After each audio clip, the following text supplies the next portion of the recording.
నమస్కారం న్యూస్ 24 తెలుగుకు స్వాగతం. నా పేరు శ్రీ సౌజన్య. వార్తల్లోని ముఖ్యాంశాలు చూద్దాం. ప్రకాశం జిల్లా దర్శి పట్టణంలోని ప్రభుత్వ జూనియర్ కాలేజీ గ్రౌండ్లో ఉత్సాహపూరిత వాతావరణంలో 11వ అంతర్జాతీయ యోగా దినోత్సవ సందర్భంగా యోగాంధ్ర 2025 కార్యక్రమం విజయవంతంగా జరిగింది. ఈ కార్యక్రమానికి ముఖ్య అతిథిగా దర్శి నియోజకవర్గ టీడీపీ ఇన్ఛార్జ్ గొట్టిపాటి లక్ష్మి పాల్గొన్నారు. ఈ సందర్భంగా డాక్టర్ లక్ష్మి మాట్లాడుతూ ఆరోగ్యమైన సమాజం సాధించాలన్న లక్ష్యంతో ప్రధానమంత్రి నరేంద్ర మోదీ ఆలోచన రూపకల్పనే నేడు దేశవ్యాప్తంగా ఊరూరా యోగా ఒక ఉద్యమంలా జరుపుకోగలిగామన్నారు.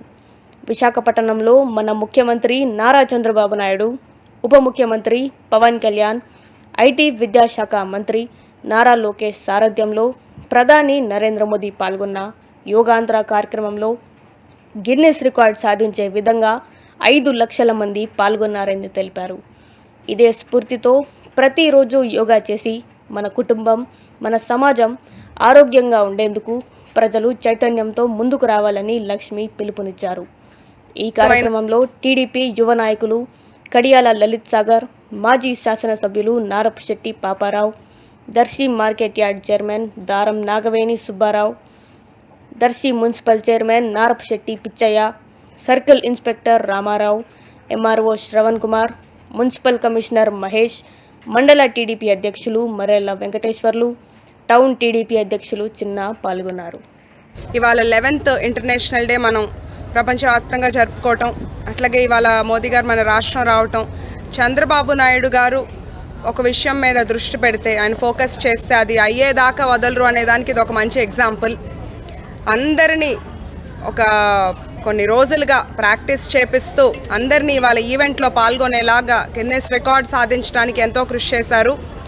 అట్లాగే ఇవాళ మేము దర్శి నియోజకవర్గాల్లో అదే స్ఫూర్తితో ఇంటర్నేషనల్ యోగా డే ఇక్కడ సుమారుగా 1000 మందితో మహిళలు, పిల్లలు, స్కూల్ పిల్లలు, పెద్దలు అందరూ ఎంతో ఉత్సాహంగా పాల్గొన్నారు. యోగా అనేది మన శరీరానికే కాదు మన మనసుకు కూడా ఎంతో ప్రశాంతతనిస్తుంది. మన హెల్త్కి చాలా ఇంపార్టెన్స్ ఇస్తున్నాము ఇప్పుడు మనమందరం మన పిల్లలకు కూడా హెల్త్ యొక్క ఇంపార్టెన్స్, అట్లాగే యోగా యొక్క ఇంపార్టెన్స్ తెలియజేయాలి. అందరూ కూడా రోజులో కొంత సమయం, కనీసం 10 నుండి 20 నిమిషాలైనా మనం వ్యాయామం కానీ యోగాకి కానీ కేటాయిస్తే మన హెల్త్ చాలా బాగుంటుంది. ఇంత మన అందరి గురించి ఆలోచించి ఈ యోగా డేని ఇంత సక్సెస్ఫుల్గా జరుపుతూ హెల్దీ సొసైటీ ఉండాలని తపన పడే నరేంద్ర మోదీ గారికి, చంద్రబాబు నాయుడు గారికి, పవన్ కళ్యాణ్ గారికి ప్రత్యేకమైన కృతజ్ఞతలు. ఇవాళ ఈవెంట్లో పార్టిసిపేట్ చేసిన ప్రతి ఒక్కరికి నా ప్రత్యేకమైన కృతజ్ఞతలు, నమస్కారాలు.